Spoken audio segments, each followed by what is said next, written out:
നമസ്കാരം.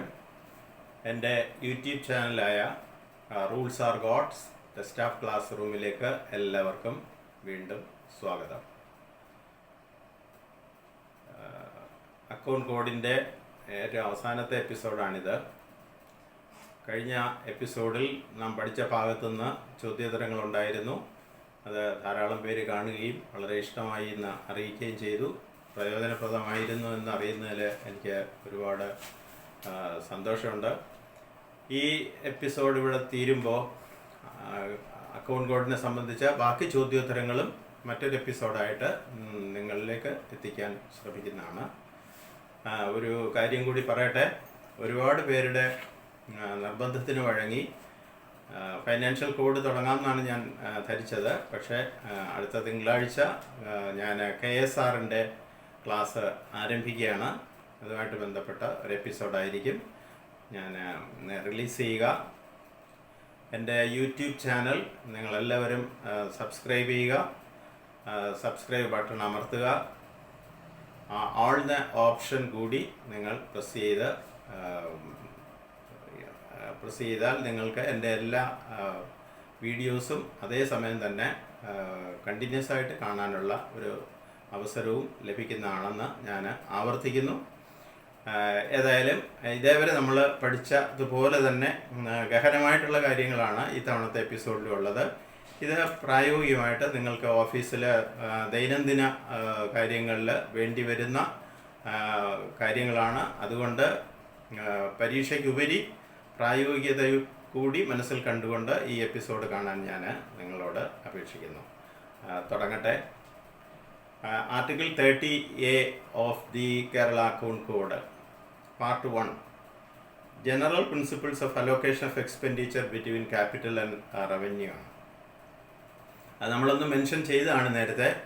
ഒരു expenditure capital expenditure ആണോ റവന്യൂ എക്സ്പെൻഡിച്ചർ ആണോ എന്ന് എങ്ങനെയാണ് നിശ്ചയിക്കുക എന്നുള്ളത്. അതിലെ കോഡിലെ പ്രൊവിഷൻസ് എന്താണെന്ന് നമുക്ക് നോക്കാം. 1. Capital expenditure means expenditure incurred for increasing concrete assets of a material and permanent character. അതായത് ഒരു സ്ഥിരമായ ആസ്തി നിർമ്മിക്കുന്നതിന് വേണ്ടി ചെലവഴിക്കുന്ന തുകയെ നമ്മൾ ക്യാപിറ്റൽ എക്സ്പെൻഡിച്ചർ എന്നാണ് പറയുന്നത്. ഉദാഹരണത്തിന് ഒരു വലിയ ഹോസ്പിറ്റൽ നിർമ്മിക്കുന്നു, ഒരു സ്കൂൾ കെട്ടിടം പണിയുന്നു, ഒരു വലിയ എക്യുപ്മെൻറ്റ് പർച്ചേസ് ചെയ്യുന്നു. ഈ വിധത്തിലുള്ള ചെലവുകളെല്ലാം നമ്മൾ ക്യാപിറ്റൽ എക്സ്പെൻഡിച്ചർ എന്നാണ് ഗവൺമെൻറ് ലെവലിൽ കണക്കാക്കുന്നത്. മറ്റൊരു തരം ക്യാപിറ്റൽ എക്സ്പെൻഡിച്ചർ എന്ന് പറയുന്നത് റെഡ്യൂസിങ് റിക്കറിങ് ലയബിലിറ്റീസ് ആണ്. ഗവൺമെൻറ്റിൻ്റെ മിക്കവാറും എല്ലാ പദ്ധതികളും ബോറോഡ് ഫണ്ട്സിലാണ് ചെയ്യുന്നത്. അത് റീപേ ചെയ്യേണ്ടതുണ്ടെന്ന് നിങ്ങൾക്കറിയാം. അപ്പോൾ അങ്ങനെയുള്ള ബാധ്യതകൾ വലിയ ബാധ്യതകൾ ഗവൺമെൻറ് തീർക്കുന്നതിന് വേണ്ടി ഓരോ മാസവും അല്ലെങ്കിൽ പീരിയോഡിക്കലായിട്ട് ആ ലയബിലിറ്റി ലിക്വിഡേറ്റ് ചെയ്യുന്നുണ്ട്. അതിനുവേണ്ടി ഉപയോഗിക്കുന്ന എക്സ്പെൻഡിച്ചറിനെയും ക്യാപിറ്റൽ എക്സ്പെൻഡിച്ചർ എന്നാണ് അറിയപ്പെടുന്നത്. 2. From the definition it is clear that the asset should belong to the authority incurring the expenditure. അപ്പോൾ മുകളിൽ പറഞ്ഞ ആ ഒരു ഡെഫിനിഷനിൽ നിന്ന് തന്നെ നിങ്ങൾക്ക് മനസ്സിലായി. ഇപ്പോൾ ഗവൺമെൻറ് ഒരു എക്സ്പെൻഡിച്ചർ ഇൻകർ ചെയ്താൽ, ഒരു അസറ്റ് ക്രിയേറ്റ് ചെയ്താൽ, that asset belongs to the government. അത് ഗവൺമെൻറ്റിൻ്റേതാണ്. ഒരു ഹോസ്പിറ്റൽ കൺസ്ട്രക്ട് ചെയ്താൽ അത് ഗവൺമെൻറ്റിൻ്റേതാണ്. ഒരു പോലീസ് ഹെഡ് ക്വാർട്ടേഴ്സ് പണിഞ്ഞാൽ അത് ഗവൺമെൻറ്റിൻ്റേതാണ്. അത് പ്രത്യേകം പറയേണ്ട കാര്യമില്ലല്ലോ. Thus, if government incurs an expenditure for creating assets which will belong to local bodies or institutions, തദ്ദേശ സ്വയംഭരണ സ്ഥാപനങ്ങൾക്ക് വേണ്ടിയിട്ട് ഗവൺമെൻറ് ഒരു ആസ്തി നിർമ്മിച്ചാൽ such expenditure is not considered as capital expenditure. അത് ഗവൺമെൻറ്റിൻ്റെ ക്യാപിറ്റൽ എക്സ്പെൻഡിച്ചർ ആയിട്ടല്ല കണക്കാക്കപ്പെടുന്നത്, മറിച്ച് തദ്ദേശ സ്വയംഭരണ സ്ഥാപനത്തിൻ്റെ എക്സ്പെൻഡിച്ചറായിട്ടാണ് കണക്കാക്കപ്പെടുന്നത്.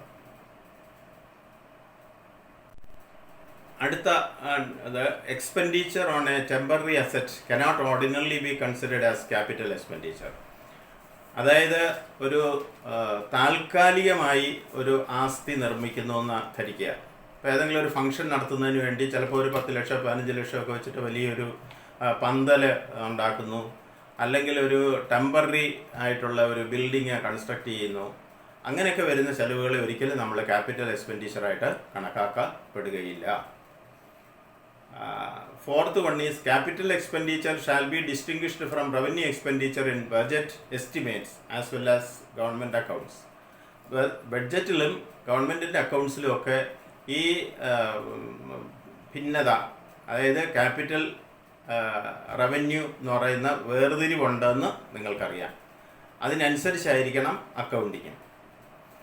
The first construction and equipment of a project and also its intermediate maintenance while not yet open for service is considered as capital expenditure. Capital എക്സ്പെൻഡിച്ചറിൻ്റെ മറ്റൊരു സ്വഭാവം എന്താണ്? And nature of capital expenditure എന്താണ്? For construction and equipment of a project. First construction, അതായത് ഇനിഷ്യലായിട്ടൊരു കെട്ടിടം നിർമ്മിക്കുകയാണ്. അതുപോലെ ഒരു എക്യുപ്മെൻറ്റ്, ഇപ്പോൾ മെഡിക്കൽ കോളേജിലേക്ക് വേണ്ടിയിട്ട് ഒരു സ്കാനിങ് മെഷീൻ വാങ്ങുകയാണ്. ആ ഇനിഷ്യൽ എക്സ്പെൻഡിച്ചറൊക്കെ ക്യാപിറ്റൽ എക്സ്പെൻഡിച്ചറായിട്ടാണ് കണക്കാക്കപ്പെടുന്നത്. And intermediate maintenance while not opened, അത് കമ്മീഷൻ ചെയ്യുന്നതിന് മുമ്പ് അതിന്മേൽ ചെലവഴിക്കുന്ന തുകയും ക്യാപിറ്റൽ എക്സ്പെൻഡിച്ചറായിട്ടാണ് കൺസിഡർ ചെയ്യപ്പെടേണ്ടത്. Further, additions improvements are capital if sanctioned under rules by competent authority. അത് കഴിഞ്ഞിട്ട് അഡീഷൻസും ഓൾട്ടറേഷൻസും അല്ലെങ്കിൽ പിന്നെ ഇമ്പ്രൂവ്മെൻറ്റ്സ് ഒക്കെ വരുത്തുക. ഇപ്പോൾ ഒരു നിലയുടെ കെട്ടുന്നു അല്ലെങ്കിൽ ഒരു എക്സ്റ്റൻഷൻ ചെയ്യുന്നു എന്ന് വന്നാൽ അതും ക്യാപിറ്റൽ എക്സ്പെൻഡിച്ചറാണ്. ബട്ട് ഇറ്റ് ഡിപ്പെൻസ്, കാരണം ഗവൺമെൻറ്റിൻ്റെ റൂളിന് ബാധകമായിട്ട് ആ ചെലവുകളുമൊക്കെ ക്യാപിറ്റൽ എക്സ്പെൻഡിച്ചറായിട്ട് ആണ് കൺസിഡർ ചെയ്യപ്പെടുന്നത്. അടുത്തത് point 6. It is revenue that bears all the subsequent charges for maintenance and the working expenses of the project after it is opened for working. ആ project commission ചെയ്ത് കഴിഞ്ഞാൽ പിന്നെയുള്ള മെയിൻ്റനൻസും റിപ്പയേഴ്സും തുടങ്ങിയ ചെലവുകളൊക്കെ റവന്യൂ എക്സ്പെൻഡിച്ചറായിട്ടാണ് കണക്കാക്കപ്പെടുന്നത്. ഇത്തരത്തിലുള്ള എക്സ്പെൻഡിച്ചറിൻ്റെ നേച്ചറാണ് റവന്യൂ എക്സ്പെൻഡിച്ചർ. ആൻഡ് 7.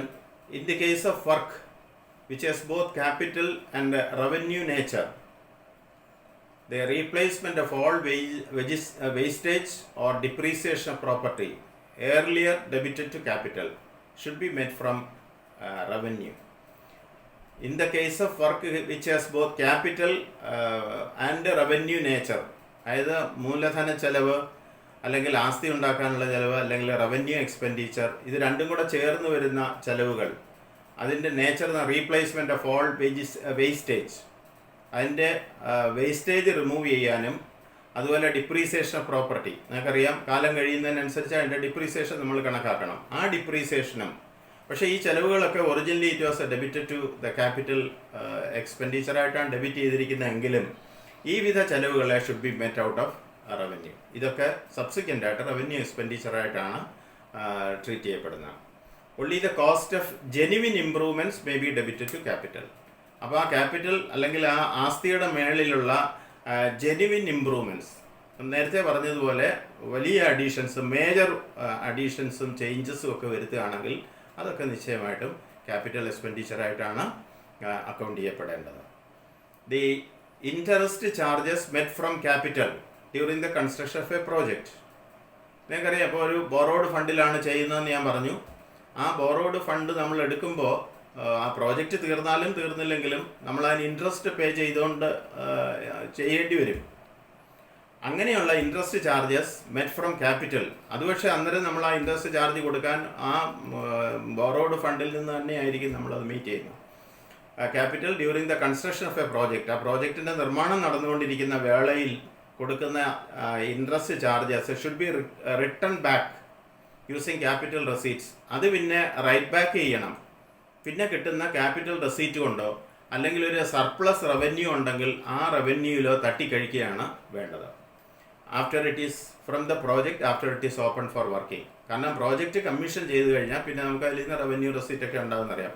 അപ്പോൾ അങ്ങനെയുള്ള വരവിൽ അത് തട്ടിക്കഴിക്കുകയാണ് വേണ്ടത്. അടുത്ത article 31, classification of pay and allowances. Pay and allowances എങ്ങനെയാണ് നമ്മൾ ക്ലാസിഫൈ ചെയ്യുന്നതെന്ന് നോക്കാം. The pay and allowances of a government servant shall be classified as part of a scheme, activity, organization. Either subhead under program, അതായത് minor head, below a function major head, to which the service of a government servant closely relates. അയാളുടെ pay and allowances account ചെയ്യപ്പെടുന്നത് ഏത് സ്കീമുമായിട്ട് ബന്ധപ്പെട്ട്, അല്ലെങ്കിൽ ആക്ടിവിറ്റിയുമായിട്ട് ബന്ധപ്പെട്ട്, അല്ലെങ്കിൽ ഓർഗനൈസേഷനുമായിട്ട് ബന്ധപ്പെട്ടാണ് അയാളുടെ ഡ്യൂട്ടീസ് ഡിസ്ചാർജ് ചെയ്യുന്നത് എന്നതിനെ ആശ്രയിച്ചിട്ടാണ് നിർണ്ണയിക്കപ്പെടുന്നത്. And if his work extends to several activities, programmes, functions, ഒരുപക്ഷെ ഒന്നിൽ കൂടുതൽ പ്രോഗ്രാമിൽ അയാളുടെ ഡ്യൂട്ടീസ് വ്യാപരിച്ചിട്ടുണ്ട് എങ്കിൽ then the charges may be classified as part of that scheme to which major portion of his work relates. അതിൽ കൂടുതൽ അയാളുടെ ഡ്യൂട്ടി ഏത് മേഖലയിലാണോ ആ പ്രോജക്റ്റുമായിട്ട് റിലേറ്റഡ് ആയിട്ടായിരിക്കും അയാളുടെ ശമ്പളം അക്കൗണ്ട് ചെയ്യപ്പെടുക. അടുത്തത് the transit pay and allowances of a government servant proceeding to join an office. First appointment, transfer as permanent or temporary measure, reversion from one department to another. ഈ വിധ സാഹചര്യങ്ങളിൽ should be debited to the office to which he is proceeding. അതായത് ഒരു ഓഫീസിൽ നിന്ന് മറ്റൊരു ഓഫീസിലേക്ക് അയാൾ ട്രാൻസ്ഫറായി പോകുമ്പോൾ അയാളുടെ പേ ആൻഡ് അലവൻസസ് ആരാണത് മീറ്റ് ചെയ്യുന്നതെന്നാണ്. The transit pay and allowances of a government servant proceeding to join an office should be debited to the office to which he is proceeding. ഏത് ഓഫീസിലേക്കാണ് അയാൾ ട്രാൻസ്ഫർ ചെയ്യപ്പെട്ടത് ആ ഓഫീസിൻ്റെ അക്കൗണ്ടിൽ വേണം അത് നിർണ്ണയിക്കാൻ. The transit pay and allowances of a government servant transferred from one government to another or foreign service will be adjusted in the manner as mutually agreed upon by the government concern. അപ്പോൾ ഇതിന് ഒരു state ഗവൺമെൻറ്റിൽ നിന്ന് മറ്റൊരു state ഗവൺമെൻറ്റിലേക്കോ, അല്ലെങ്കിൽ ഒരു ഗവൺമെൻറ്റിൽ നിന്ന് അയാൾ ഫോറിൻ സർവീസിലേക്കോ ആണ് പോകുന്നതെങ്കിൽ ഒരു എഗ്രിമെൻറ്റിൻ്റെ ഒരു കരാർ അടിസ്ഥാനത്തിലായിരിക്കും പോകുന്നത്. ആ എഗ്രിമെൻറ്റിൽ പറയുന്നതിനനുസരിച്ചിട്ടായിരിക്കും അവിടെ അയാളുടെ പേ ആൻഡ് അലവൻസസ് ഒക്കെ നിർണ്ണയിക്കപ്പെടുന്നത്. ഈ ആർട്ടിക്കിളിൻ്റെ താഴെ ഒരു ലോക്കൽ റൂളിംഗ് ഉണ്ട്.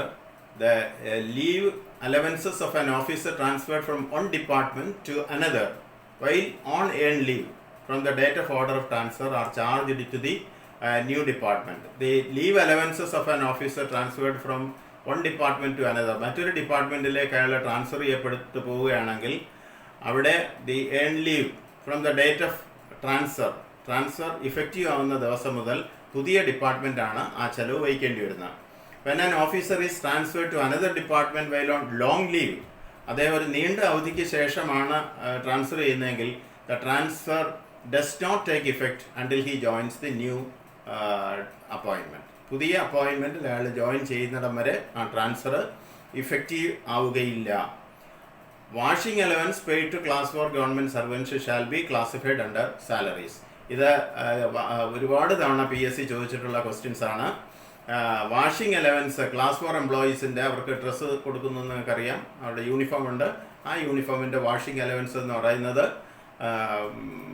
എവിടെയാണ് ഡെബിറ്റ് ചെയ്യുന്നതെന്നാണ്, സാലറി ആയിട്ടാണ് കണക്കാക്കപ്പെടുന്നത്. അപ്പോൾ ഇത് ഞാൻ ഇതേവരെ പറഞ്ഞതും ഇനി പറയാൻ പോകുന്നതും എല്ലാം ഓരോ പോയിന്റും ഓരോ മാർക്കാണെന്ന് നിങ്ങൾ നോട്ട് ചെയ്യുക. അടുത്തത് ആർട്ടിക്കിൾ 32 ആണ്, ക്ലാസിഫിക്കേഷൻ ഓഫ് ട്രാവലിംഗ് അലവൻസ്. ഇപ്പോൾ പേ ആൻഡ് അലവൻസസ് നമ്മൾ കണ്ടു. ഇനി TA എങ്ങനെയാണ് അക്കൗണ്ട് ചെയ്യപ്പെടുന്നതെന്നാണ്. The travelling expenses of a government servant shall be debited to the same head as his pay. അയാളുടെ പേ ആൻഡ് അലവൻസസ് ഏത് ഹെഡിലാണോ അതേ ഹെഡിൽ തന്നെയായിരിക്കും TA-യും ട്രാവലിംഗ് അലവൻസും അക്കൗണ്ട് ചെയ്യപ്പെടുന്നത്. ചില എക്സെപ്ഷൻസ് ഉണ്ട്. Exceptions 1, if he is required to travel on duty concern with an outside body or fund, മറ്റൊരു ഓർഗനൈസേഷനായിട്ട് ബന്ധപ്പെട്ട ഇൻസ്റ്റിറ്റ്യൂഷനായിട്ട് ബന്ധപ്പെട്ടാണ് അയാൾ യാത്ര ചെയ്യുന്നതെന്നുണ്ടെങ്കിൽ അവരായിരിക്കണം ആ എക്സ്പെൻസ് മീറ്റ് ചെയ്യേണ്ടത്. If government considers to show separately the cost of a special service, പിന്നെ ഏതെങ്കിലും ഒരു സ്പെഷ്യൽ സർവീസിന് അയാളെ പോസ്റ്റ് ചെയ്യുകയാണെങ്കിൽ ഗവൺമെൻറ് ആണ് നിശ്ചയിക്കുന്നത്. ആ സ്പെഷ്യൽ സർവീസിൻ്റെ ചെലവിലേക്കായിരിക്കും അയാളുടെ TA-യുടെ ചെലവും അക്കൗണ്ട് ചെയ്യപ്പെടുന്നത്. In cases covered by general or special orders, അതല്ലെങ്കിൽ ഗവൺമെൻറ്റിൻ്റെ ചില പ്രത്യേക ഉത്തരവുകളുടെ ബേസിസിൽ ഒരു എക്സെപ്ഷൻ കേസായിട്ടും അക്കൗണ്ട് ചെയ്യപ്പെടുന്നതാണ്. അടുത്തത് ലോക്കൽ റൂളിംഗ് അണ്ടർ ആർട്ടിക്കിൾ 32.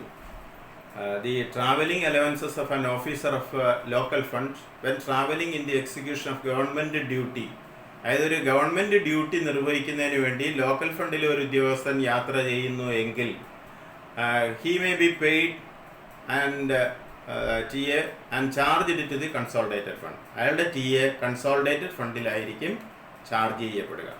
തിരിച്ച് similarly a government officer who salary is paid from consolidated fund.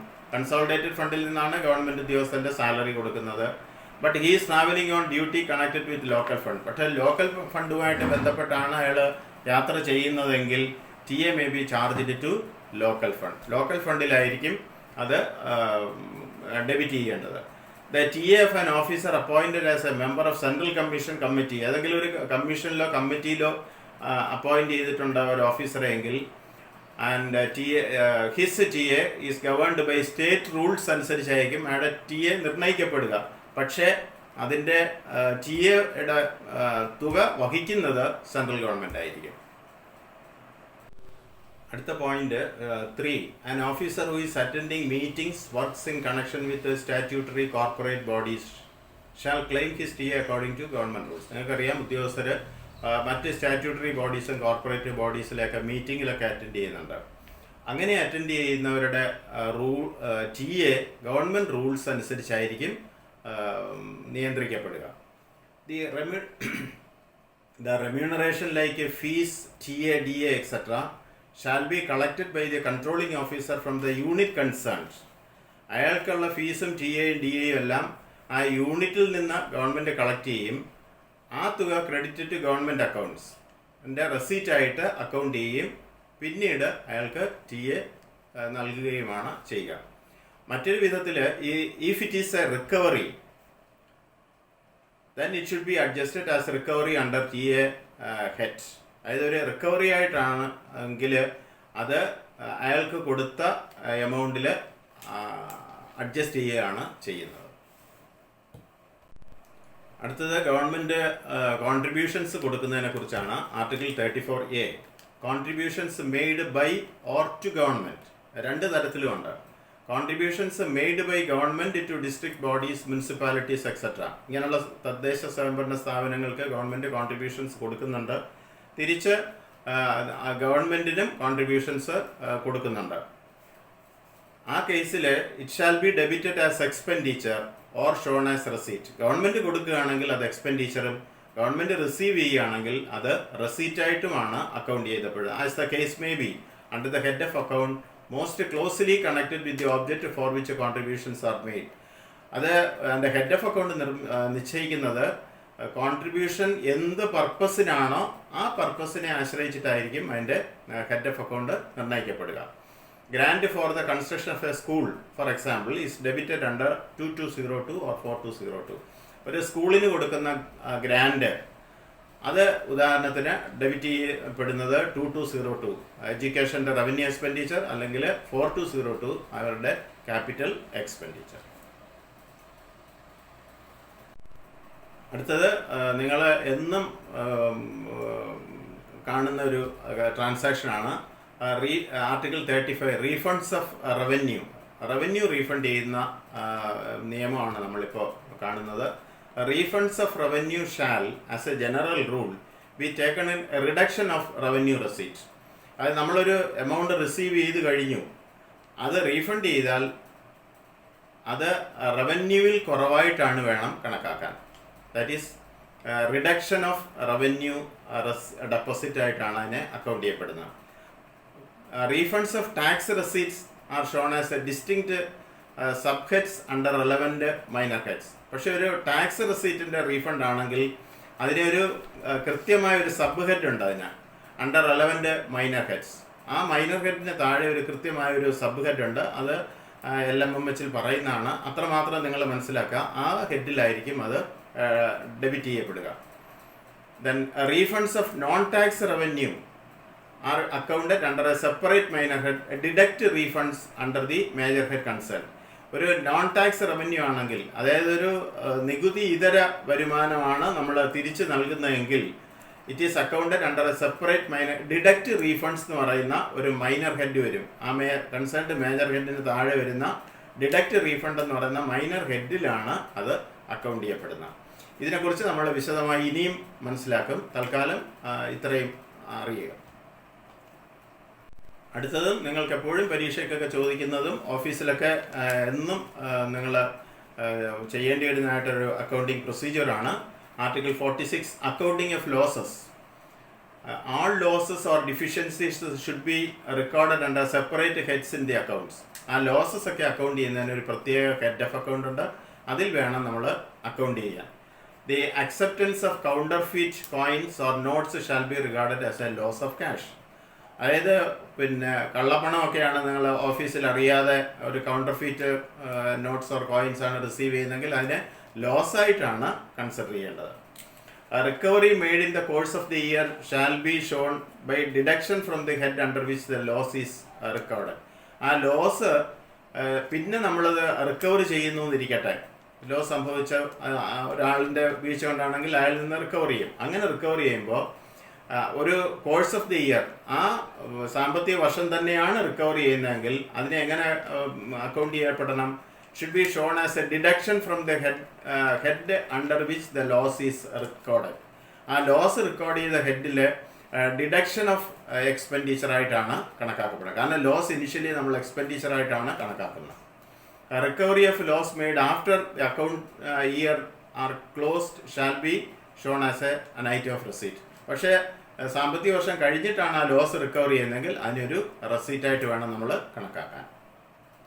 അടുത്തത് article 53 write off from balanced heads to government. Write off എപ്പോഴും നിങ്ങൾ ശ്രദ്ധിക്കേണ്ട ഒരു കാര്യമാണ്. Ordinarily all amounts due to government found to be irrecoverable shall be written off. നമ്മൾ write off ചെയ്യുന്ന തുക എന്ന് പറയുന്നത് ഗവൺമെൻറ്റിന് ഇറിക്കവറബിളായിട്ട്, അതായത് പിരിച്ചെടുക്കാൻ പറ്റാത്ത തുകയാണെന്ന് ബോധ്യപ്പെടുന്ന ഒരു തുകയാണ് ഗവൺമെൻറ് എപ്പോഴും റൈറ്റ് ഓഫ് ചെയ്യുന്നത്. അങ്ങനെ വരുന്ന കേസിൽ ഈ found to be irrecoverable shall be written off from the debt head of account. അതിനൊരു ഡെറ്റ് ഹെഡ് ഉണ്ട്, അതിൽ നിന്നാണ് അതിനെ അക്കൗണ്ട് ചെയ്യുന്നത്. Concern to the an expenditure head as a loss to government. Write off ചെയ്യുന്ന തുകയൊക്കെ ഒരു ലോസായിട്ടാണ് അക്കൗണ്ട് ചെയ്യപ്പെടുന്നത്. ഇതോടുകൂടി ഈ എപ്പിസോഡ് ഇവിടെ അവസാനിക്കുകയാണ്. അക്കൗണ്ട് കോഡിന് ഏകദേശം നമ്മൾ പ്രധാനപ്പെട്ട മുഴുവൻ കാര്യങ്ങളും കണ്ടു. ഇത്രയും കാര്യങ്ങൾ നല്ല ഭംഗിയായി നിങ്ങൾ മനസ്സിലാക്കിയിട്ടുണ്ടെങ്കിൽ പരീക്ഷ എഴുതാൻ മാത്രമല്ല ഓഫീസിലും നിങ്ങളൊരു അസറ്റായിരിക്കും എന്ന് ഞാൻ ഉറപ്പ് തരുന്നു. നന്ദി, നമസ്കാരം.